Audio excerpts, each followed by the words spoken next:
وبرکاتہ۔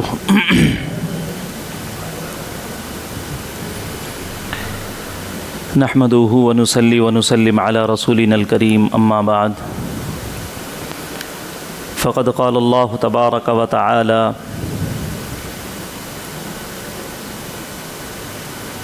رب اجعل هذا البلد آمنا وارزق أهله من الثمرات من آمن منهم بالله واليوم الآخر.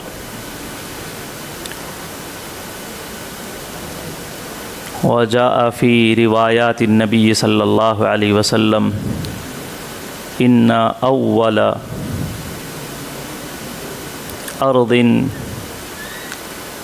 أهبط الله آدم عليه الصلاة والسلام الهند۔ بزرگان محترم، عزیزان گرامی، اس وقت میں ہمارے ملک کے اندر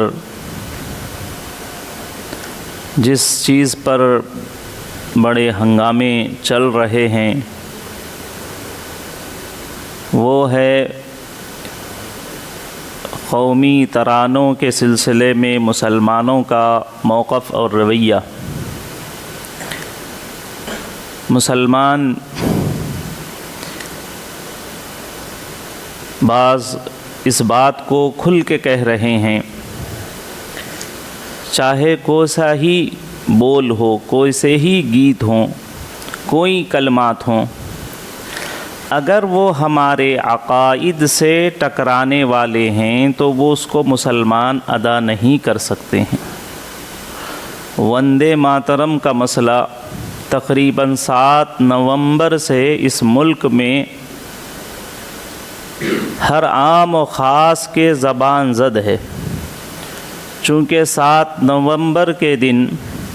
150 سال مکمل ہوئے ہیں اس گیت کو لکھ کر۔ تو اس ملک کی موجودہ حکومت میں جو پارٹی ہے وہ لوگ خاص طور پر اور دیگر لوگ بھی وہ یہ چاہ رہے ہیں کہ جیسے ہم یہ الفاظ بول رہے ہیں ایسا ملک کے سارے لوگ بولیں، اور اس کے سلسلے میں وہ ایک جشن کے طور پر 150 سالہ خوشی کے طور پر منا رہے ہیں۔ اور آپ نے پارلیمنٹ کی ڈیبیٹس وغیرہ بہت تفصیل سے دیکھی ہوں گی۔ مجھے یہاں جو بیان کرنا ہے وہ اصل یہ ہے کہ شریعت ہماری کامل اور مکمل ہے،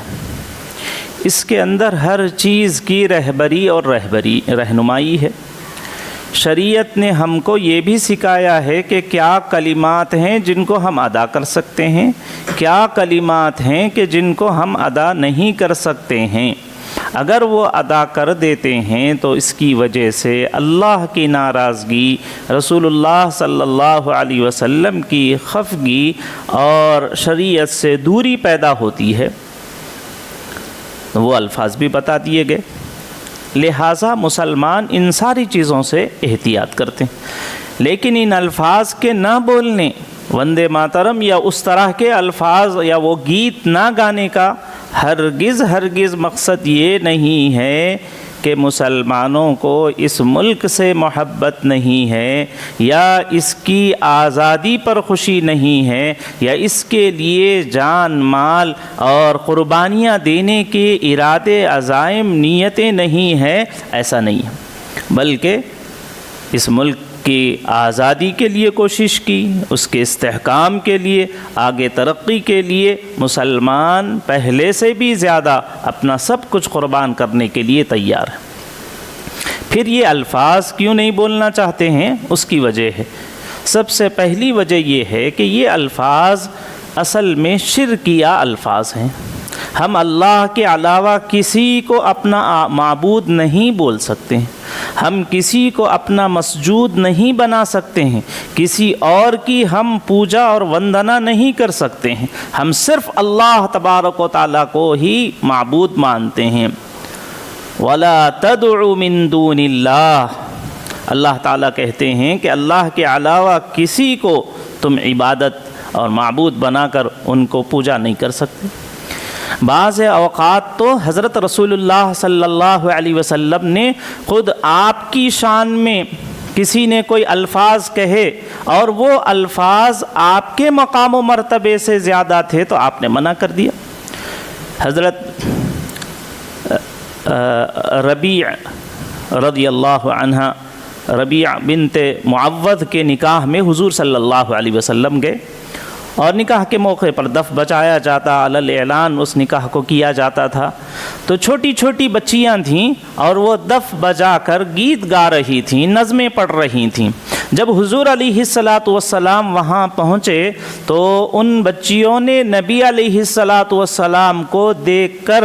ایک جملہ یہ بھی بڑھا دیا، اس میں بدر ہوا تھا، ابھی غزوہ بدر سے فارغ ہوئے تھے اور غزوہ بدر میں اور ان کے جو اس وقت کے شہداء وغیرہ تھے ان کی تعزیت اور ان کا مرثیہ اور جو کامیابی ہوئی تھی ان کی ہمت افزائی کے بول بولتے ہوئے ان بچیوں نے حضور علیہ الصلاۃ والسلام کے شان میں بھی یہ کہا، فینا نبی یعلم ما فی الغد، ہمارے درمیان میں اس وقت میں ایسے نبی محترم صلی اللہ علیہ وسلم تشریف لا چکے ہیں جن کو ما فی الغد، کل کے بارے میں پوری طرح سے معلوم ہے، یہ کہا۔ تو حضور علیہ الصلاۃ والسلام نے یہ الفاظ تھے، تو ان الفاظ کو دیکھ کر آپ نے نظر انداز نہیں کر دیا، آپ نے خاموشی اختیار نہیں کی، آپ صلی اللہ علیہ وسلم نے ان بچیوں سے کہا کہ نہیں، ایسے نہیں کہو۔ آپ علیہ الصلاۃ والسلام نے فرمایا اور سکھایا کہ سارے غیب کے چیزوں کا علم اللہ تعالیٰ کی ذات کو ہے، وہ نسبت وہ اللہ کے برابر علم میرے لیے جوڑنا اور قرار دینا یہ ٹھیک بات نہیں ہے، ایسے جملے ایسے کلمات نہیں بولنا چاہیے۔ آپ علیہ الصلاۃ والسلام نے ان بچیوں کو منع کیا۔ تو حضور علیہ الصلاۃ والسلام خود اپنے زمانے میں ایسے الفاظ جو اللہ کی برابری، کسی بندے کو اللہ کے برابر کر دینا، کسی چیز کو اللہ کے برابر کر دینا، اس پر حضرت صلی اللہ علیہ وسلم نے گرفت کی، اصلاح کی۔ لہٰذا اس وقت سے لے کر آج تک بھی مسلمان اس بات کے پابند ہیں کہ وہ کیا بول رہے ہیں، جو الفاظ چاہیں وہ ہم ادا کر دیں، زبان سے نکال دیں، یہ مسلمانوں کے لیے اس کی گنجائش نہیں ہوتی۔ کسی سے عقیدت ہے، محبت ہے، تعلق ہے، ان سے اپنائیت ہے، ان پہ جانثاری ہے، قربانی ہے ان کے لیے، تو اس کا مطلب یہ نہیں ہوتا کہ ان کی شان بڑھا کر کسی ولی سے یا صحابی سے یا نبی سے یا اللہ کے برابر کسی کو قرار دے دے، یہ بالکل اس کی اجازت نہیں ہے۔ حضور علیہ الصلاۃ والسلام جب پردہ فرمائے تو اس وقت میں آپ صلی اللہ علیہ وسلم کے دنیا سے پردہ فرمانے کی جو اطلاع ملی تو صحابہ کے لیے تو ایک بہت بڑی تکلیف کی چیز تھی کہ آپ صلی اللہ علیہ وسلم دنیا سے پردہ فرما گئے ہیں۔ جب سنا تو بہت سارے لوگ ان کے ہوش اڑ گئے کہ آپ صلی اللہ علیہ وسلم وصال فرما گئے ہیں، اللہ کے پاس چلے گئے ہیں اور دنیا سے رخصت ہو گئے ہیں، آپ کا انتقال ہو گیا ہے۔ تو کوئی تو ایسے تھے جن کے اوپر اتنی دیوانگی یا اتنی غم ان کے اوپر چھایا ہوا تھا، کچھ نظر نہیں۔ حضرت سیدنا عثمان غنی رضی اللہ تعالیٰ عنہ کے بارے میں ہے کہ حضرت عمر ان کو سلام کر رہے تھے اور یہ بیٹھے ہوئے ایسے غم میں بیٹھے ہوئے تھے، کون آ رہا ہے، کون جا رہا ہے، کون سلام کر رہا، کچھ پتہ نہیں تھا۔ کچھ صحابی تو وہ تھے جو حضور علیہ الصلاۃ والسلام کی وصال کو سن کر چیخ مار کر ان کا انتقال ہو گیا۔ انہی میں حضرت سیدنا عمر رضی اللہ تعالیٰ عنہ وہ تھے اور انہوں نے تلوار نکال لی، وہ سب سے زیادہ شجیع، بہادر، بہت ہمت والے، لیکن انہوں نے بھی تلوار نکال لی اور یہ کہا کہ جو یہ کہے کہ حضرت محمد صلی اللہ علیہ وسلم کا انتقال ہوا ہے میں اس کی گردن کاٹ دوں گا، میں یہ بات تسلیم کرنا اور قبول کرنے کے لیے تیار ہی نہیں ہوں۔ بس حضور صلی اللہ علیہ وسلم جیسے موسیٰ علیہ السلام اللہ سے ملاقات کے لیے گئے تھے پھر آ گئے، ایسے ہی آج اللہ کے رسول محمد صلی اللہ علیہ وسلم اس 12 ربیع الاول کو جو پیر کے دن اللہ سے ملاقات کے لیے گئے ہیں وہ آ جائیں گے۔ جو یہ کہے کہ حضور علیہ الصلوۃ والسلام کی وفات اور وصال ہو گیا ہے کہے گا تو میں اس کی گردن کاٹ دوں گا۔ لیکن انہی میں سیدنا حضرت ابو بکر صدیق رضی اللہ تعالیٰ عنہ تھے، اور آپ آئے اور اس وقت میں ان سارے مسلمانوں کو سنبھالا، اور ان کو بھی سنبھالا جن کا ذہن و دماغ اس وقت میں بالکل کام نہیں کر رہا تھا، اور ان کو بھی جن کی زبانوں سے غلط الفاظ نکل رہے تھے ان کو بھی سنبھالا۔ اور حضرت سیدنا ابو بکر صدیق رضی اللہ تعالیٰ نے اس وقت میں خطبہ دیا، اور خطبے میں یہ کہا، صاف کہا، من کان یعبد محمدا فإن محمدا قد مات۔ جو اللہ تبارک و تعالیٰ جو اسلام لائے تھے اللہ کے لیے، جو قرآن پر ایمان لائے تھے، جو محمد صلی اللہ علیہ وسلم پر ایمان لائے تھے، اور وہ ایمان لانے کے بعد اگر وہ اللہ کی عبادت کر رہے تھے تو سن لیں کہ اللہ تبارک و تعالی زندہ ہیں اور زندہ رہیں گے۔ اور ومن کان یعبد محمدن، جو ایمان لانے کے بعد محمد صلی اللہ علیہ وسلم کو معبود بنا کر ان کی عبادت کر رہا تھا، تو اس کو میں علل اعلان کہہ رہا ہوں، ان محمدن قد مات، حضرت محمد صلی اللہ علیہ وسلم دنیا سے رخصت کر چکے ہیں، آپ کی وفات ہو گئی ہے، آپ کا وصال ہو گیا ہے۔ یہ الفاظ نہ کہو کہ حضور علیہ الصلوۃ والسلام کا وصال ہی نہیں ہوا ہے، آپ ہمارے درمیان میں ویسے ہی ہیں جیسے 63 سال سے رہ کر آئے ہیں، ابھی بھی ایسے ہیں۔ جو یہ کہے ان کو آپ نے علل اعلان کہہ دیا کہ نہیں، ایسے الفاظ نہیں کہہ سکتے۔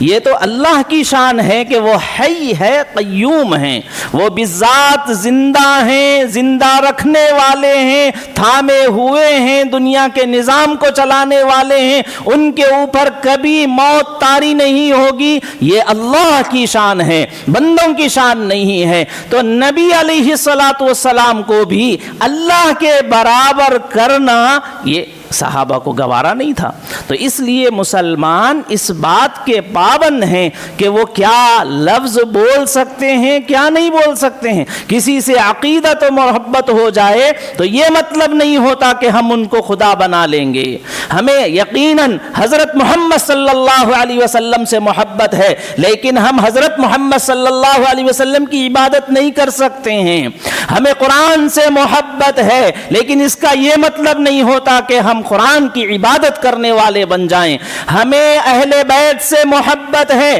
لیکن محبت کا یہ مطلب نہیں ہوتا کہ اہل بیت کی پوجا شروع کر دی جائے۔ ہمیں اپنے ماں باپ سے محبت ہے، ان سے ہمیں عظمت اور تعلق ہے، لیکن یہ نہیں ہے کہ ہم اپنے ماں باپ کی عبادت کرنے لگے، ایسا نہیں ہو سکتا۔ یقیناً ایسے ہی ہم کو اس ملک سے محبت ہے، لیکن اس ملک سے محبت کے لیے عبادت کرنا ضروری نہیں ہے، اس کے لیے احترام ہے، عظمت ہے، اس کو اور پورے جہانوں میں سب سے اچھا ملک سمجھنا، یہ سب جائز ہے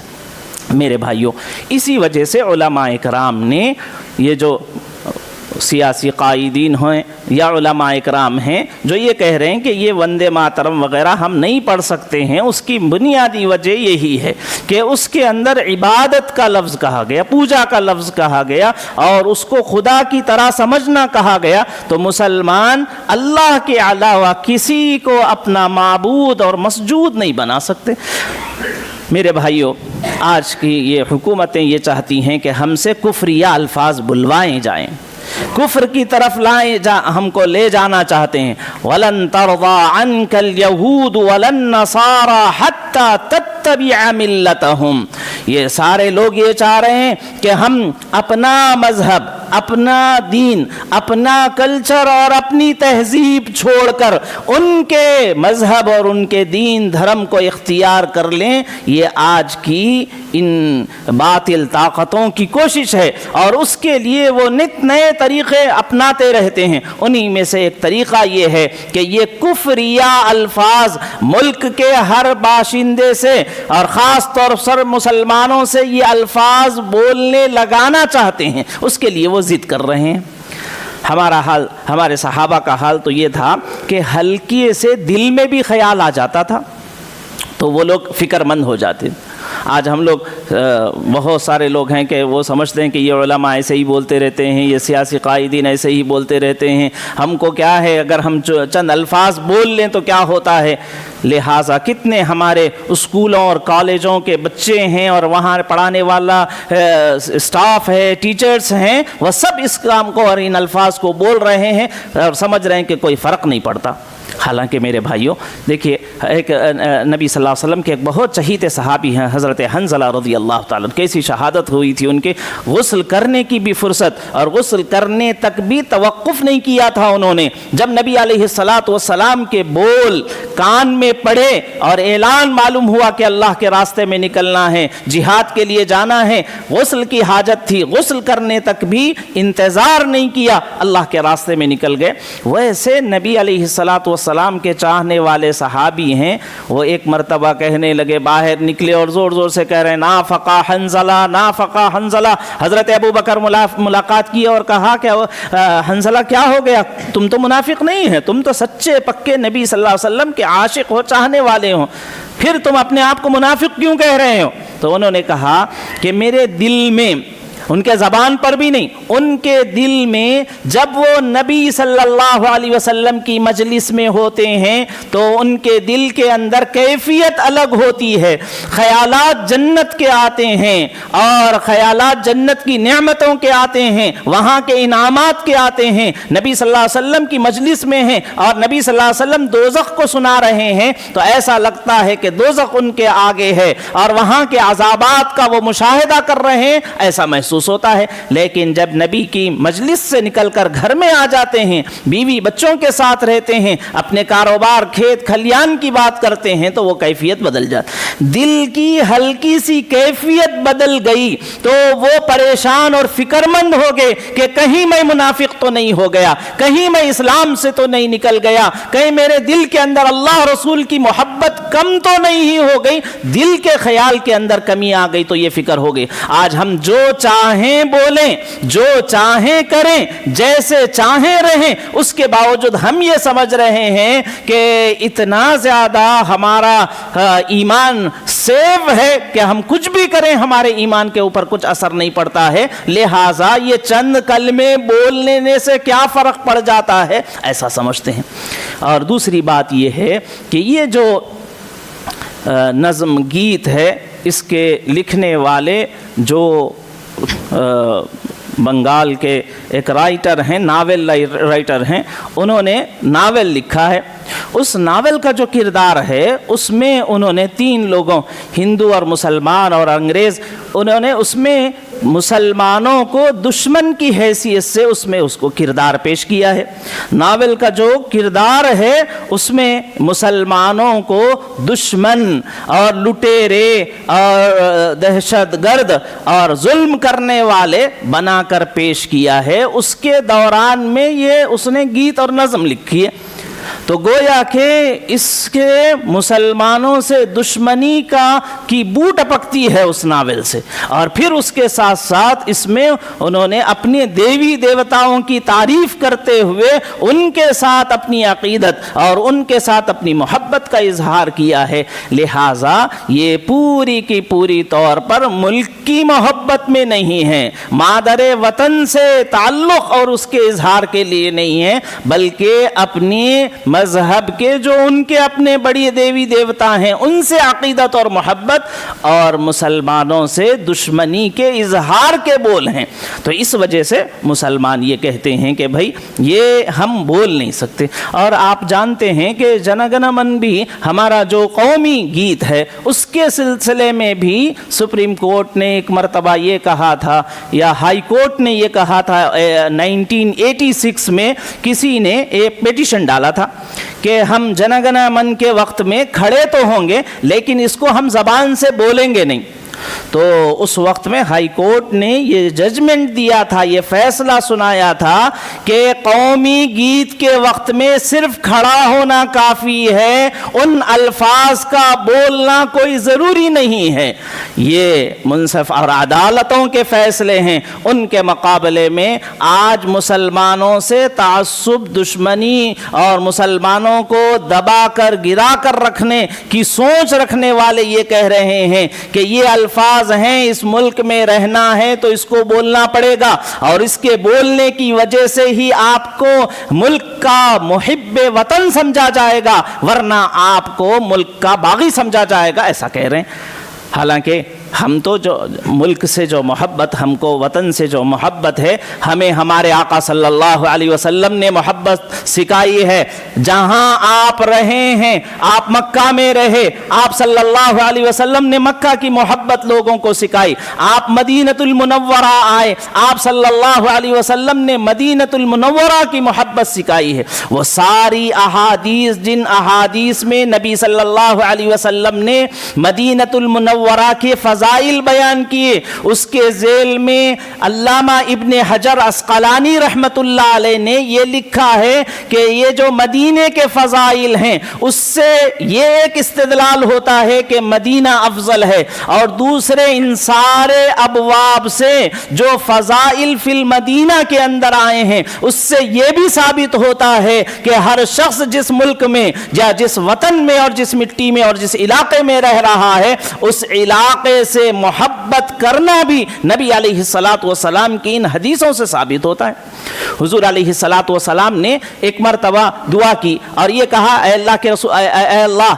حضرت ابراہیم علیہ الصلاۃ والسلام، ان ابراہیم نبیک و خلیلک و حبیبک، انہوں نے دعا کی تھی مکہ کے لیے، میں بھی تیرا نبی ہوں اور میں بھی تیرا حبیب ہوں، میں مدینے کے لیے دعا کرتا ہوں۔ وہ ویسی ساری دعائیں جیسی ابراہیم علیہ الصلاۃ والسلام نے مکہ کے لیے کی ہیں، میں سب دعائیں مدینے کے لیے کرتا ہوں۔ حضرت ابراہیم علیہ الصلاۃ والسلام نے کہا تھا، رب جعل ھذا البلد آمنا، اے اللہ مکہ کو امن والا بنا دیجئے، اور یہاں پر اکنامکلی، معاشی طور پر ملک کو مضبوط کر دیجئے۔ تو جو جو دعائیں ابراہیم علیہ الصلاۃ والسلام نے مکہ کے لیے مانگی تھیں، وہ نبی علیہ الصلاۃ والسلام نے مدینے کے لیے مانگی۔ اس سے آگے ہمارے مجتہدین نے یہ کہا ہے کہ ہر شخص جس ملک میں رہ رہا ہے، اس کو چاہیے کہ وہ اپنے ملک کے لیے وہ سب دعائیں جو ابراہیم علیہ السلام نے مکے کے لیے مانگی، جو نبی صلی اللہ علیہ وسلم نے مدینے کے لیے مانگی، مسلمان جس ملک میں رہ رہا ہے ان ملک کی ترقی کے لیے وہ سب دعائیں مانگے گا۔ تو ہم کو تو ملک سے محبت ہمارے نبی صلی اللہ علیہ وسلم نے سکھایا ہے، ہم کو ملک سے محبت ہماری قرآن شریف نے ہم کو سکھایا ہے، ہم کو ملک سے محبت ہمارے فقہاء اکرام نے، مجتہدین نے ہم کو سکھایا ہے۔ ہم کو کسی اور کے سرٹیفکیٹ اور کسی بولنے کی ضرورت نہیں ہے۔ تو میرے بھائیوں، ہمارے علماء اکرام نے جو موقف اختیار کیا ہے کہ وندے ماترم مسلمانوں کو نہیں بولنا چاہیے، یہ گیت نہیں پڑھنا چاہیے، یہ شرعی اعتبار سے بھی انہوں نے صحیح کہا ہے، ملک کے قانون کے اعتبار سے بھی صحیح کہا ہے۔ لہٰذا مسلمان کو جو بول رہا ہے وہ سوچ سمجھ کر بولنا چاہیے، کرنا بھی ہے، سوچنا بھی ہے، تو مسلمان کے حدود ہیں کہ ہم ایسا نہیں سوچ سکتے۔ ان بعض الظن اثم، جو گندے سوچ ہیں وہ گناہ ہیں، سوچ کے اوپر بھی پابندی ہے، ایسے ہی ہمارے زبان کے بول کے اوپر بھی پابندی ہے، ایسے ہی ہمارے جسم کے اعضاء سے نکلنے والے اعمال کے اوپر بھی پابندی ہے۔ مسلمان کا مطلب ہی یہ ہوتا ہے کہ وہ مطیع اور فرما بردار ہوتا ہے، جو کر رہا ہے اس کرنے میں بھی اللہ رسول کے ہدایات تک وہ محدود ہے، ایسے ہی جس بول کو وہ بول رہا ہے اس میں بھی اللہ رسول کے قوانین قاعدوں کو پابند ہے، اور سوچ میں بھی اللہ رسول کے بتائے ہوئے ارشادات کے دائرے میں رہنے کا پابند ہے۔ اللہ تعالی ہم سب کو